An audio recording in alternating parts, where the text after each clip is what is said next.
O experimento do pequeno Albert, Watson e Rainer.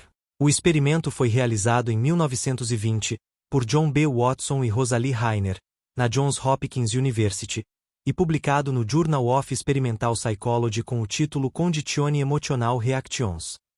O objetivo dos pesquisadores era investigar se uma resposta emocional, especificamente o medo, poderia ser condicionada por meio da associação entre estímulos. A pergunta era bastante ousada para a época.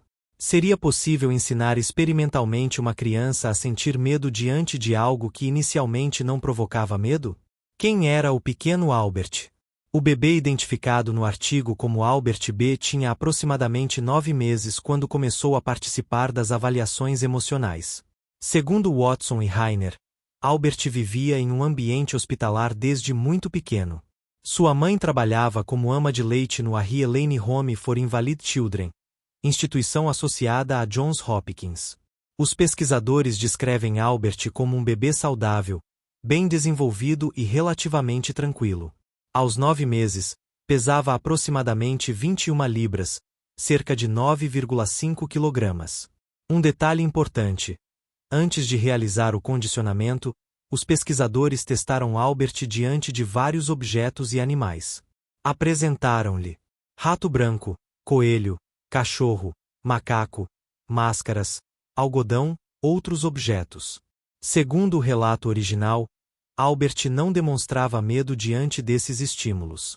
Ele geralmente tentava manipulá-los ou explorá-los. Isso era importante para o experimento porque os pesquisadores precisavam estabelecer que o rato branco inicialmente era um estímulo que não provocava medo significativo. Como o medo foi condicionado? Aqui está o ponto central do experimento. Os pesquisadores apresentaram a Albert um rato branco. Inicialmente, o bebê demonstrava curiosidade e tentava tocar o animal. Então Watson e Rainer introduziram um segundo estímulo: um forte ruído metálico. Eles batiam com um martelo em uma barra de aço suspensa atrás da criança. O barulho provocava uma reação natural de sobressalto e medo. O artigo original relata que, quando o som foi apresentado isoladamente, Albert assustou-se violentamente. Interrompeu a respiração momentaneamente. Levantou os braços. Posteriormente começou a chorar. Portanto, barulho forte, medo, sobressalto. Esse medo diante do som não precisava ser aprendido através daquela experiência específica. Então veio o condicionamento. Os pesquisadores passaram a apresentar simultaneamente rato branco mais barulho forte. Quando Albert tocava ou se aproximava do rato. Rato mais barulho forte. O barulho provocava uma reação de medo.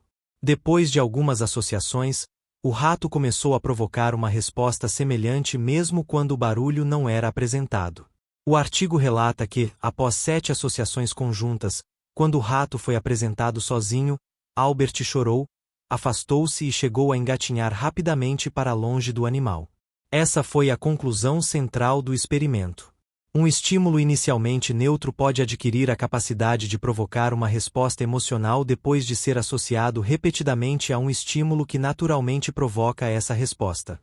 Vamos traduzir isso para a linguagem do condicionamento clássico. Antes do condicionamento: barulho forte, medo. Mas, rato branco, curiosidade. O rato era, inicialmente, um estímulo que não produzia aquela resposta de medo. Depois das associações: rato mais barulho, medo. E finalmente, rato, medo. É exatamente a lógica do condicionamento clássico. E aconteceu algo ainda mais interessante: generalização. Watson e Rainer não queriam descobrir apenas se Albert desenvolveria medo do rato. Eles também investigaram se esse medo poderia ser generalizado para outros estímulos semelhantes. 5 dias depois, apresentaram novamente o rato. Albert demonstrou medo. Depois apresentaram um coelho. O bebê também apresentou uma reação negativa. Em seguida, foram testados outros estímulos, incluindo um cachorro e objetos peludos. Os pesquisadores observaram respostas emocionais semelhantes em diferentes graus. Isso foi interpretado como generalização do estímulo. Ou seja, O organismo não necessariamente aprende, apenas tem o medo deste objeto específico. Ele pode aprender uma resposta diante de uma classe de estímulos que compartilham determinadas características. Um exemplo atual para entender a generalização. Imagine uma criança que é mordida por um cachorro grande. Depois do acontecimento, ela pode começar a ter medo daquele cachorro específico. Mas talvez depois também tenha medo de outros cachorros, cães grandes, animais peludos, latidos. O medo pode se generalizar. É importante destacar que isso é um exemplo didático baseado no princípio, e não uma afirmação de que toda experiência traumática necessariamente produzirá generalização. O que Watson e Rainer queriam demonstrar? O experimento fazia parte de uma proposta maior de Watson. Ele defendia uma psicologia que deveria estudar o comportamento observável de maneira objetiva. Em vez de perguntar: o que está acontecendo dentro da mente de Albert?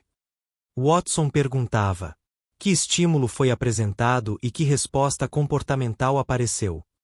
Isso estava diretamente relacionado ao desenvolvimento do behaviorismo.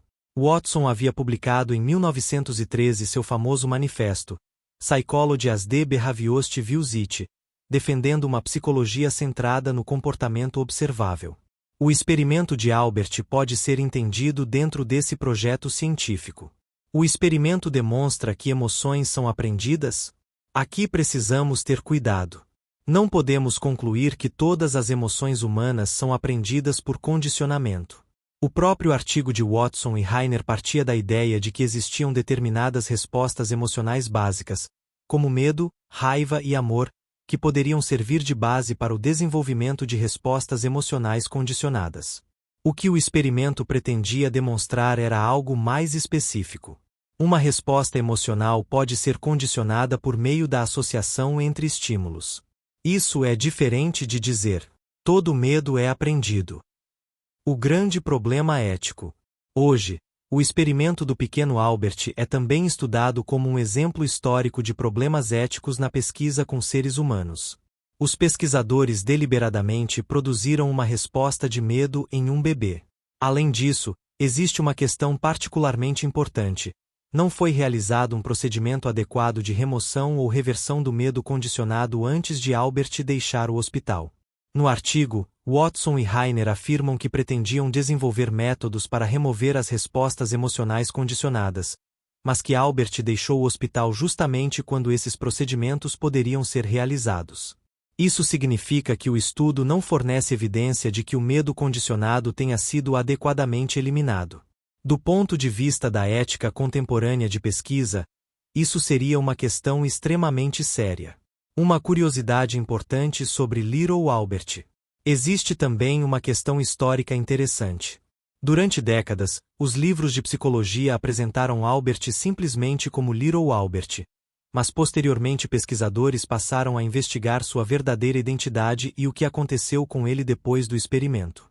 A identificação histórica do bebê é objeto de debate acadêmico, e diferentes pesquisadores apresentaram hipóteses sobre quem ele realmente era. Por isso, em uma aula academicamente cuidadosa, é melhor dizer Albert B., o bebê identificado no artigo de Watson e Rainer. Em vez de apresentar como fato absolutamente estabelecido toda a biografia posterior atribuída a Little Albert. O que esse experimento tem a ver com Pavlov? Essa é uma conexão que vale muito para sua prova. Pavlov estudou cães mais comida mais estímulo associado. Resultado: estímulo-resposta condicionada. Watson e Rainer aplicaram uma lógica semelhante. Bebê mais estímulo emocionalmente significativo.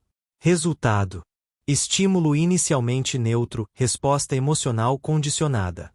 Portanto, Pavlov condicionamento clássico em animais.